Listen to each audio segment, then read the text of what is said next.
नौकरी और पेंशन देने की मांग को लेकर जन जागरण रथ यात्रा निकाली जा रही है।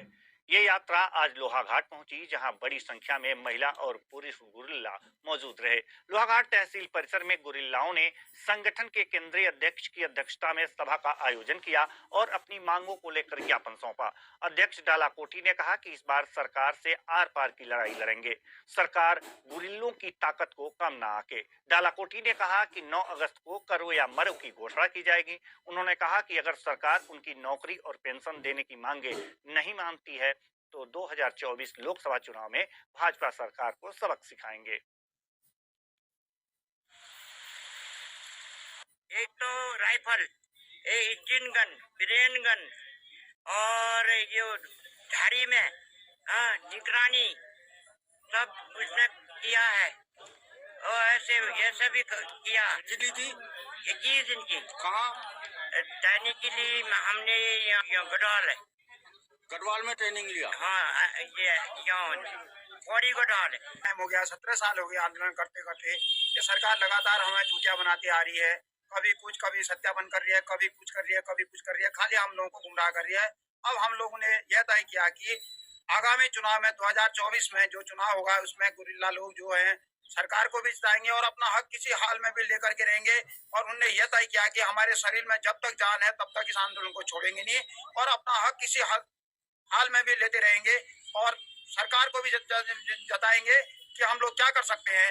ये कहना चाहता हूँ, किसी भी प्रजातांत्रिक देश में इतने लंबे आंदोलन की ये मिसाल नहीं है। किसी भी प्रजातांत्रिक देश में किसी भी आंदोलन की इतने लंबे समय तक अनसुनी करने वाली ये पहली सरकार है। इसलिए हमने ये जन जागरण रथ यात्रा निकाल करके जहाँ हम गुरिल्लों को जगा रहे हैं, वही इस सरकार को भी चेता रहे हैं कि प्रजातांत्रिक देश में इस तरह से जनता की मांगों को ठुकराना आपको भारी पड़ सकता है। और बहुत जोश है, वो सरकार से बहुत नाराज है उनकी मांगों की अनसुनी किए जाने से। तो हम जो 9 अगस्त है करो और मरो का नारा देने की बात की है लोगों ने, तो 9 अगस्त को करो और मरो का 1942 में गांधी जी ने नारा दिया था।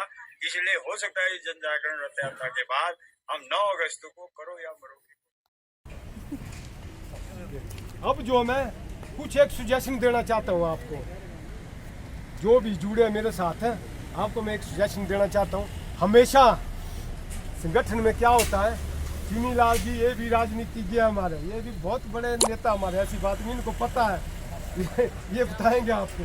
हमेशा संगठन में जब भी कोई पॉलिटिशियन संगठन में आता है और उसके हाथ में कमांड होती है, वो क्या है, संगठन में राजनीति करना शुरू करता है। राजनीति करना शुरू करता है। जब संगठन में राजनीति शुरू होती है जहाँ भी, उनके जो भी समस्या है वो लटक जाती है, क्योंकि जो भी पॉलिटिशियन है वो कभी नहीं चाहेगा कि समस्या हल हो। वो समस्या को क्या है, लंबा लंबा खींचना चाहता है, क्योंकि उसकी रोजी रोटी चलती पड़ती है उसके ऊपर। मैं तो पॉलिटिशियन नहीं हूँ, मैं तो चाहता हूँ जल्द से जल्द हो। तो और दूसरा मैं ये कहूँगा, जब भी डिक्टेटरशिप, तानाशाही जिस संगठन में चलती है वो संगठन टूटता है। ये मैं इसलिए कह रहा हूँ क्योंकि बार बार ये बोलते कि भाई मुझे जो निकाला गया। आपने घर में भी देखा होगा, अब मैं घर का मुखिया हूँ, अगर मैं ज़्यादा सख्ती करूँगा तो मेरा भाई भी मेरे से अलग होगा, बच्चे भी अलग होंगे। कल दिन में ज़्यादा सख्ती करूँगा, घर वाली जिसने कि साथ फेरी ली है मेरे साथ, 7 जन्म का साथ निभाएगा। अगर मैं डिक्टेटरशिप करूँगा, घर वाली भी साथ छोड़ती है। इसलिए दोस्तों, कभी भी डिक्टेटरशिप मत करो। अब वो हमारे ऊपर इल्जाम लगा रहे हैं, भाई मैं तो ईमानदार आदमी थी इसलिए निकाला। क्या हम लोग बेवकूफ है जो एक एक चीज का साथ ताकता है? वो ईमानदार होंगे, अपनी जगह होंगे, लेकिन मेरी नजरों में नहीं, क्योंकि कोई दूध का दूल्हा नहीं होता। एक उंगली यहाँ उठाते तो 4 मान करते, हो सकता हमारे में भी गलती हो, लेकिन जिन्होंने ऑल इंडिया का 2009 से लेकर जब तक हम साथ थे, कोई हिसाब किताब नहीं, कैशियर के पास 1 पैसा नहीं, वो कहा कि ईमानदारी हुई। चलो उस वक्त में ऑल इंडिया में नहीं जुड़ा था, लेकिन अब जब से मैं ऑल इंडिया संगठन में जुड़ा हूँ, मैं तो खुद भी साथ देता हूँ और औरों से भी लेता हूँ और लूँगा। और संगठन का नियम है और इसमें ऑडिट होता है और मैं हर महीने ऑडिट कराता हूँ। वैसे साल में 1 बार ही होता है, आज मैंने ऑडिट कराया है। और मैं ये नहीं कहता आप पैसे लो वॉलंटियर से, ज़्यादा भी लो, लेकिन वो पैसा आप संगठन में रखो, जहाँ भी देना संगठन से दो। उसमें क्या होगा, अगर आप ज़्यादा पैसा लेंगे कहीं से लेना भी पड़ता पेनल्टी। जो कभी नहीं जुड़ा पहली बार आता है उससे आप ले सकते हैं ज़्यादा। वो पैसा संगठन में रखो, वो क्या वो संगठन के काम आएगा ना। कमी होगी संगठन से जाएगा, ज़्यादा होगा संगठन में जाएगा। आज जो है हमारे पास जो है इसी करके 1-2 हज़ार करके आज हमने लाखों रुपए खड़ा किया है। वरना ये पैसा किस में जाता है? ये तो चाय में ही जाता है। और जगह देखा होगा आपने, जहाँ भी मीटिंग होती है बालविंग चेयर में होती है बात। अगर हम भी करेंगे यहाँ जो 5,000 और 10,000 है और कटरा है। आप देख रहे हैं जहाँ बैठे हम कैसी जगह है। यहाँ पर जो गाय का गोबर भी है, देखो ना आप, यहाँ देखो सारा घास भी है, गाय का गोबर भी है, घोड़े का और गधे का लीद भी है। उसके ऊपर हम बैठे हैं। हम जो है 2,000, 3,000, 5,000 रुपये हॉल का किराया बचा रहे हैं। वो हम वॉलंटियरों के उसमें एसोसिएशन के खाते में डाल रहे हैं वो। अरे इसमें क्या होगा, क्योंकि आजकल गर्मी है, हर कोई तो रोज नहाता है। घर में जाकर नहाएंगे, कपड़े धोएंगे, कितने का साबुन लगेगा? साफ सफाई तभी होगी, जरूरी है ये। लेकिन उनको मैं बताना चाहता हूँ कि अब जो भी होगा, मैंने क्लिप में डाला था, अगर आप किसी के ऊपर आरोप लगाते हैं उसको डॉक्यूमेंट्री प्रूफ डालो ना, तब तो है।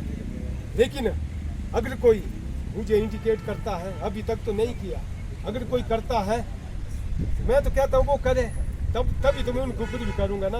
लेकिन मैं इतना जरूर पूछना चाहता हूँ दोस्तों, जो भी वॉलंटियर्स है, कोई भी पदाधिकारी है यहाँ, और प्रेम राणा जी है, चुनी लाल जी है, मैं भी हूँ दोस्तों, हम अपना पैसा नहीं खर्च रहे हैं। जहाँ भी हम जाते हैं बाहर, वहाँ पर आपके पैसे से जा रहे हैं। हाँ, जो यहाँ आते हैं हम, जो हम दिन तोड़ रहे हैं, इसका हम पैसा नहीं लेते हैं। लेकिन मैं उनसे पूछना चाहता हूँ, जिनके जो 5,000 दिन आंदोलन में पूरे हुए, वो लगातार आंदोलन में ही है, क्या उनकी क्या कोई ऐसी कोई ऊपर से गिर रहा है? क्या उनके पास कोई काम देने का है? वो भी तो वॉलंटियर से पैसा ले रहे हैं ना, वॉलंटियर उनको पैसा दे रहे हैं ना, वो खर्चा नहीं है। या वो ऊपर से पैसा आ रहा है, वो तो वॉलंटियर का ही पैसा है ना। लेकिन जो हमारे भी है, इसका मैंने उनको बोला है, अगर हमारे आदमी वोट के नाम पर कोई ज़्यादा पैसा ले रहा है, उसका वो डालो ना, आप पोस्ट में डालो विद प्रूफ, तब तो कुछ कार्रवाई होगी, तब तो मतलब उसका पता लगेगा भाई कौन कितना ले रहा है। लेकिन वो तो ये तो ऑल इंडिया की बात है, जो भी है चलो कोई बात नहीं। लेकिन मैं अपने संगठन की बात करता हूँ। यहाँ सबसे पहले जो है, आपने तो देखा होगा हमारी परंपरा है, सबसे पहले जो ये दिखाया जाता है, जो कि हमारा कैश रजिस्टर है, ये है, देखा ना, सबसे पहले मैं ये दिखाता हूँ और चेक कराता हूँ। ऑडिटर, उसमें हमने ऑडिटर जो है महासचिव रखी है, लेडीज़ है, क्योंकि लेडीज़ को मैं इसलिए रखता हूँ, लेडीज जो है लेन देन के मामले में बहुत सख्त होती है, और इसीलिए रखा है इनको। तो इन्होंने चेक किया, और मैं दूसरे उनको भी दिखाता हूँ। कोई भी ऐसा हमारा नेता नहीं है जो कि पैसे का हिसाब किताब बताए। एक प्रीतम ठाकुर है जो कि सबके सामने पैसे का हिसाब किताब बताता है, इतना पैसा हमारे पास। हाँ, जो गलत कर रहा है वो खुद भुगतेगा, लेकिन इसका प्रूफ होना चाहिए। अगला कर सकते, चलो इनका झूठा ही खाए। तो उस विनोद शर्मा में भी यही आदत है। मैं मानता हूँ वो वकील है, वकील का पेशा है भाई, केस को कैसे लगाना, कैसे लोगों को पटाना, लेकिन थोड़ी मानवता भी होनी चाहिए। आज तक जो भी केस वॉलंटियरों के खराब हुए हैं, वो विनोद शर्मा की वजह से। वो हमेशा कभी भी खुद केस नहीं लड़ते हैं, क्योंकि वो तो ये वार है, छोटे जैसे वकील है, उनको तो रीतु बनानी भी नहीं आती। वो क्या है, जो किस केस साइड हो, जिनका फैसला हो चुका है, वो केस वहाँ पर लगा देते हैं, फिर जो लोगों को लूटना शुरू करते हैं। और उन्होंने हिमाचल के भी लगाए थे केस, वहाँ पर उन्होंने 3-3 हज़ार रुपये लिया है।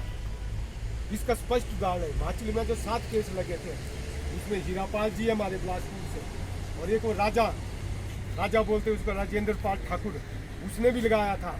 एक सोलन का थे चेतराम जी, वो मर गए। अंजना जी है, ओम दत्त जी है, ऐसे बहुत से थे, उन्होंने लगाए 3-3 हज़ार रुपये पर प्लेट लिए हाई कोर्ट के।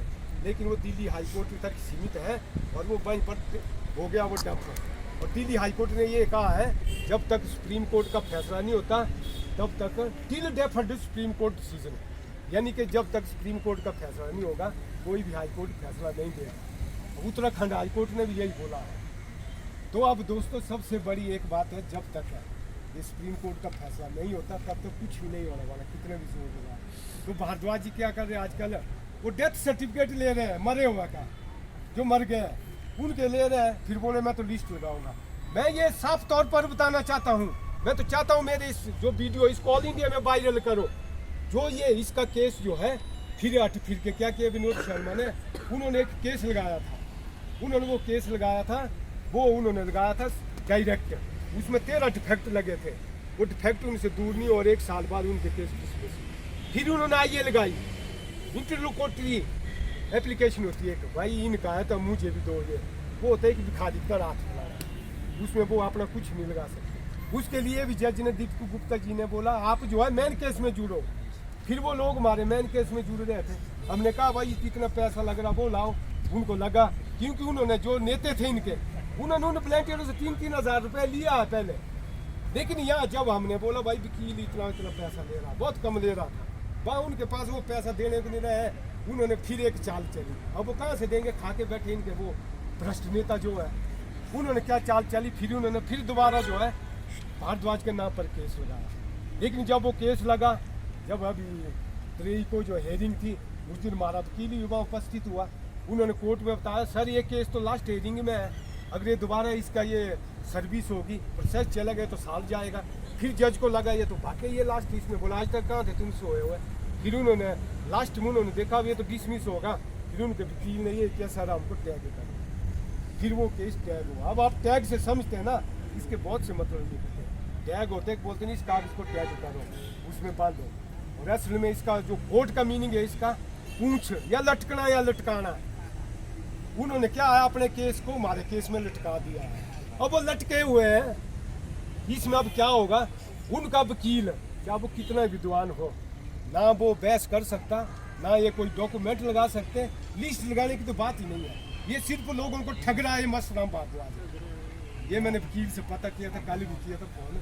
ये सिर्फ जब हमारा फैसला होगा उसके बाद ये बोलेंगे फिर जज महोदय को सर मारा भी हमको भी इजाजत दो, वो जज के ऊपर डिपेंड है। लेकिन जिस ढंग से डिपार्टमेंट बोल रहा कि हम नहीं देंगे तो ये बहुत मुश्किल है। चलो।